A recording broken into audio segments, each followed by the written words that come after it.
واش عمرك حسيتي براسك ما كافياش؟ واش كتقولي علاش هادي عندها كلشي وانا لا؟ سمعيني مزيان.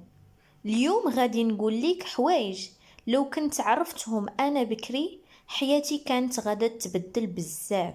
وقبل ما نبداو، الا ما كنتيش مشتركه بالقناه اشتركي الان وخليك معانا، حيت الحلقات اللي جايه غادي تعجبك بزاف.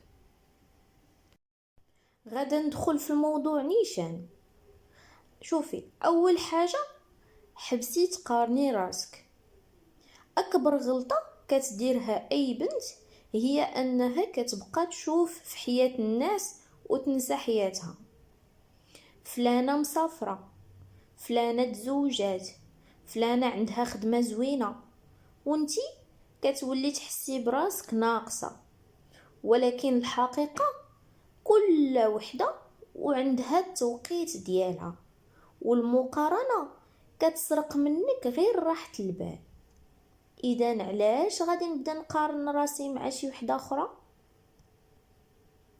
تاني حاجه هي غادا تعلمي ديري حدود. الا ما درتيش حدود الناس غادي يدوزوا عليك. الا ما قلتيش لا غادي يبقاو ديما يطلبوا منك ديري الحاجه حتى كيتعودوا عليك، كيولفوا عليك انك ديما كتقولي واخا ماشي مشكل. ولكن راه خاصك تعرفي ان ماشي قله تربيه تقولي لا، وماشي انانيه تهتمي براسك. واحد الحاجه ما عجبتنيش غنقول اسمح لي، هاد الحاجه راه ما مريحانيش، ما عجبتنيش، ما بغيتش، كنعتذر. بحال هكا الناس كيحترموا البنت اللي كتعرف قيمتها. مباشرة غادا ندوز للجزء الثالث، واللي هو خدمي على راسك قبل ما تقلبي على شي حد. ما تبقايش كتسناي شي حد يجي يبدل حياتك، انتي اللي خاصك تبدليها.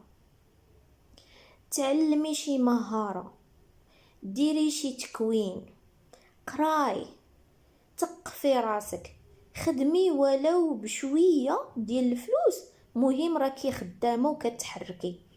خاصك تعرفي ان البنت اللي واقفه على رجليها ما كيقدر حتى حد يهزها ويرميها.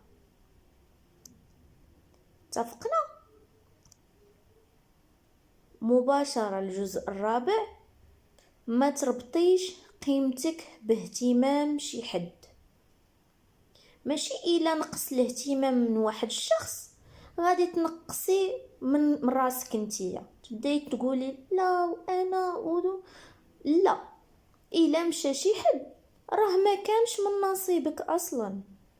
القيمه ديالك ما كتبدلهاش النظره ديال شي واحد. اللي بغاك بصح غادي يبان عليه. خامس حاجه، راحة بالك أهم من أي حاجة. ماشي ضروري تكوني قوية كل نهار. إلا تعبتي استراحي، اعطي وقت لراسك، خدي لك قهيوة، شي كاس ديال اتاي، وجلسي واستراحي. وإلا تضايقتي وطلع لك الدم هضري، خوي في خاطرك وقولي شنو كيضرك، ما تكبتيش داكشي في الداخل ديالك. وإلا بغيتي تبكي بكي، خوي قلبك، بكي حتى تحسي براسك صافي غادي تحبسي البكا صافي وتسارحتي وصافي ماشي مشكل. القوة ماشي هي تباني ديما زوينة قدام الناس وديما تباني قوية. القوة هي تكوني صادقة مع راسك، انتيا صادقة مع راسك من الداخل ومرتاحة مع بالك صافي. هذه اهم حاجة، واهم حاجة ممكن تسطري عليها في الحياة ديالك.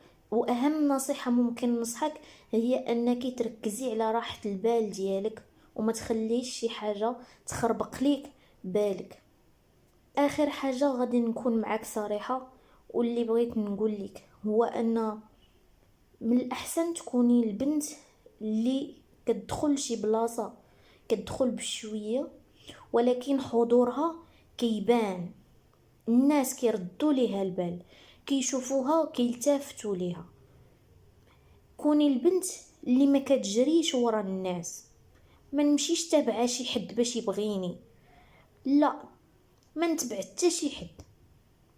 الناس هما اللي خاصهم يجري وراك ماشي نتيا. بغيتك من بعد هاد الحلقه تمشي للمرايه وتشوفي في راسك مزيان وتقولي انا كافيه، انا زوينه، انا نستاهل يتعامل معايا باحترام.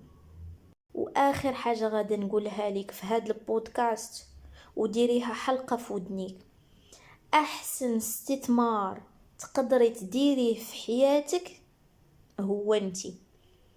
استثمري في حياتك، استثمري في الجمال ديالك، استثمري في الطاقه ديالك، استثمري في اي حاجه كتخليك نتي مرتاحه، حيت حتى حاجه ما كتستاهل في هاد الدنيا من غير انك تهلاي في راسك، تقفي راسك، قراي، لا في الماكله كولي مزيان، ديري الرياضه، تهلاي في راسك. وهذا الشيء اللي كنطلب منك في هذا البودكاست، وكنتمنى تكوني استفدتي من هذه النصائح، لانهم حقا لو تبعتيهم غادي يبدلوا حياتك بزاف.